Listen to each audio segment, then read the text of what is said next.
திருச்செந்தூர் கோவில் குடமுழுக்கு நேரத்தை மாற்ற உயர்நீதிமன்ற மதுரை கிளை மறுப்பு தெரிவித்திருக்கிறது. விவரங்களோடு இணைகிறார் கருணாகரன். விவரம் என்ன? தேவப்பிரியன், அதாவது திருச்செந்தூர் சுப்பிரமணிய சுவாமி கோவில் கும்பாபி குடமுழுக்கு விழா ஜூலை 7ஆம் தேதி காலை ஜூலை 7ஆம் தேதி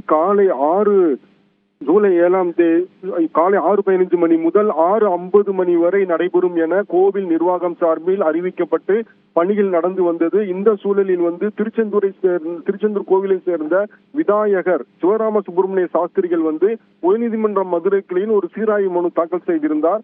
அதில் திருச்செந்தூர் சுப்பிரமணிய சுவாமி கோவிலில் தற்பொழுது குறிக்கப்பட்ட நேரத்தை காட்டிலும் அனைத்து முகூர்த்தங்களும் பொருந்தியதாக அதே நாள் நண்பகல் 12:05 முதல் 12:47 வரை உள்ள நேரத்தில் தான் குடமுழுக்கு நடத்த வேண்டும். எனவே இந்த நேரத்தை நடத்த உத்தரவிட வேண்டும் என்று மனு தாக்கல் செய்திருந்தார். இந்த மனு நீதிபதிகள் ஸ்ரீமதி மற்றும் விஜயகுமார் அமர்வில் விசாரணைக்கு வந்தது. அப்பொழுது இருதரப்பு வாதங்களையும் கேட்டறிந்த நீதிபதிகள் இந்த ஆண்டு தற்பொழுது ஜூலை 7ஆம் தேதி நடைபெற உள்ள குடமுழுக்கு விழா கோவில் நிர்வாகம் முடிவு செய்த அந்த 6 மணி நேரத்திலேயே நடத்தலாம், எந்தவித தடையும் இல்லை.